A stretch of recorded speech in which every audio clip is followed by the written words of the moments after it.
Hi guys, this is Daniel. Welcome to my next video about the game Tale of Wuxia.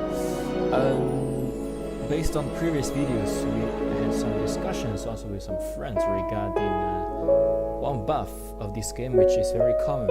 You can actually already encounter this buff in the first move you can learn just a few while after you join Xiang'er Valley. That's the fifth skill. And also in the later on, there are also lots of other moves which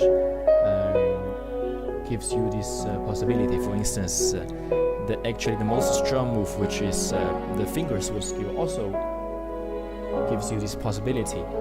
But actually, this buff is very tricky because its function is that it gives you some possibility, which is 25% of the chance that you can have another damage.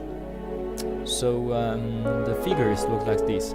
So if the first time, 25% of the case, you activate this buff, then you can have another attack, which you just have normal damage. Let's say it's just 100%, right?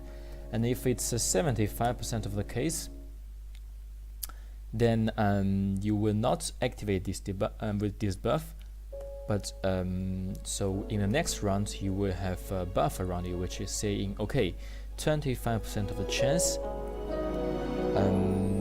you can have another debuff for next turn, and follow on and on. If in the second term the combo buff is still not activated, then the possibility accumulates, so it's not 25% of the chance anymore, but it's 40%. Yeah, so following the same logic, afterwards it's 55%, then it's 70%, and then it's 85%. And if you are so lucky that 5 rounds after you still didn't activate this buff, then in the end you will have 100% of the chance that you will have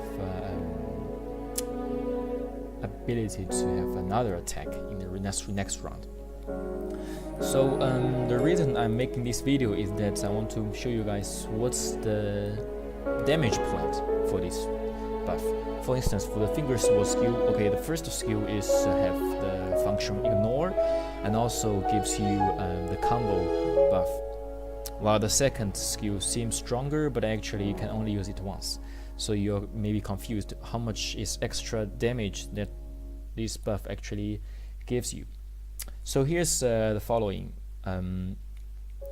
So let's say at the first term, there's 75% of the time that you cannot activate this buff. So in the second term, you will have 25% extra ability to have a second attack. So that's why I put the number 1.25 here, which means 75% of the chance you can have 1.25 compared to the normal amount of damage. Makes sense, right? So let's say in this domain you will have this amount of damage, so 93.75% of the original damage. And then on the other hand, you have 25% of the chance that you can have one attack already. So I put the number 1 here, which makes 0.25 damage. But on the other hand as well, you can have the second attack. So okay, let's say you have activated this 25% buff, and then in next round we are starting all over again. So you will have 75% chance to have 1.25 damage, and 25% chance to have another decision making. And following the tree you see over here, it's always like 75% of the chance you have 1.25 damage, and 25% of the chance you can have another decision making, and follow all the way afterwards. So the calculation is as follows. So this is the second term, you will have 0.25 times 0.75 times 1.25. So that's for only this scenario. So following the same logic, over here you have this scenario, which times 0.25 extra, and following all the way afterwards. So it's like this. So what we need to do is to add up all those numbers, right? to see what will happen in the end. So I'm gonna quote one formula here, because actually in order to add up the yellow amount of damages, we have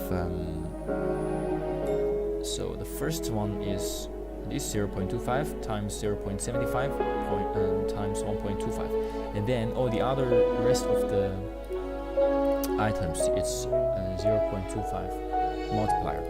So using the formula of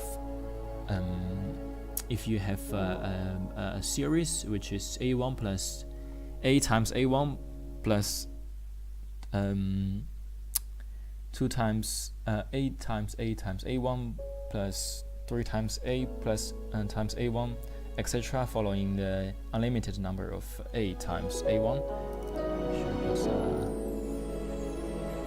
This over here. Then the formula to calculate this is to have the first a1, so over here, times 1 minus the exponential of n of a, and then divided by 1 minus a. So the formula is, so this, I take already the formula over here, which is the 0.234375 divided by 1 minus 25, which is 0.75. And this one divided by this one, you will get 0.3125. So this all about this unlimited number series. So if we take all the damages together, which is 0.9375 plus 0.25 plus all the rest of the scenarios, 0.3125, you will get this one, 1.5. So that's the conclusion over here. So if the combo, if any moves gives you the combo buff, actually it's not giving you 25% of the extra damage, or let's say you just did a bet of your luck and maybe you think it's twice the damage, but actually the scientific number over here is 1.5. So every time you choose between several moves, you need to consider, okay, for instance, the first move gives you for instance, the first move is 400 damages and gives you a combo buff, so it will be 1.5 times 400, it will be 600 damages. And for instance, if the second move is 550, following the same radius scope of damages, then actually the first move is better than the second move. And of course, the bottom line over here is that if you activate this buff, you can still use the same buff. So if, let's say here the damage is different, so it's not 1 but 0.8 or something, then the number will be totally different. But anyway, this is the conclusion over here. Hope you guys like it. And always, guys, enjoy the game.